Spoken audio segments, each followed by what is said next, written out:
Welcome back to the Legal Research Refresher series. For the research memo assignment, and for researching issues of California state law generally, you're looking for cases that are citable in a California state court. What makes a case citable in a California state court?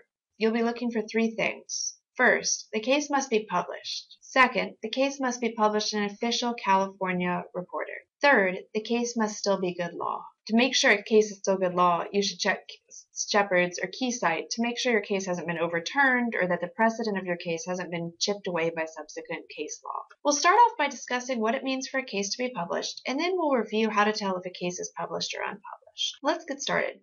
When you look at a case, your first thought is figuring out if the case is published. How does a case become published? In the normal everyday use of the word published, anyone can publish something. An article, a book, a self-published work. It basically means just printing something. But in legal practice, to say if case is published has a special meaning. So it means that the court issuing the opinion has decided that the case should be binding precedent and that subsequent cases with similar facts should be dealt with the same way.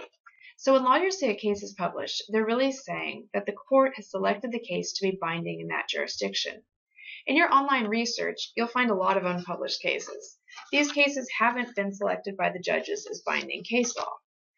California Rules of Court 8.115 states that unpublished California cases cannot be, quote, cited or relied upon by a court or a party, unquote. The key is to recognize unpublished cases that you can avoid them. Okay, you might be saying, I got it. Don't cite to unpublished cases. But the tricky part can be figuring out if a case is published or unpublished. Let's look at a few to practice. So here's an example. You're reading along, you find a great case. Let's use it. Wait a sec. Look at the citation. This is an unpublished case. If you use this case, you're probably going against the California Rules of Court. Let's do another example. Here, same thing. Look at this citation. Here's a third example. Published or unpublished. This case, in contrast, has been published. You can tell because the citation references the California reports. Unpublished cases look a lot like published cases, so it's always worth taking a look at the citation. Unpublished cases often have citations with the private company's name as a part of it. For example, here's an example of a Lexus unpublished case citation. And then here's an example of a Westlaw unpublished case citation. And finally, here's an example of a Bloomberg Law unpublished case citation.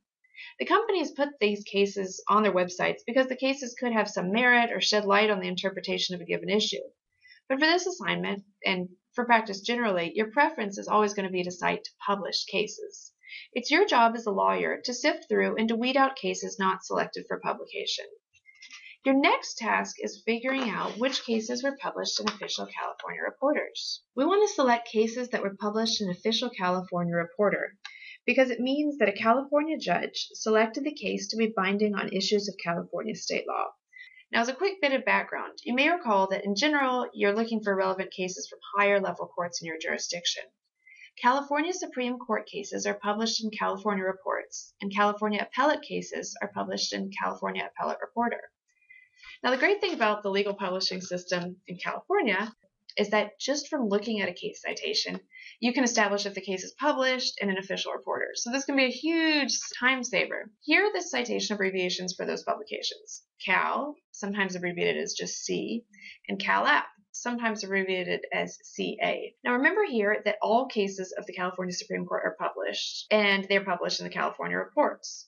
So the citation for this publication will always look like this. Now let's say we're looking at this discussion in a secondary source and want to use this point of law. Just from scanning the citation, you can see that this case was published in the California reports, which means it's a case from the California Supreme Court. That's great to know. You can get an idea of its weight just by seeing that it's published in the official reporter. Again, ad nauseum, but you're going to avoid unpublished cases, and you're going to be looking for cases that are published in the official reporter.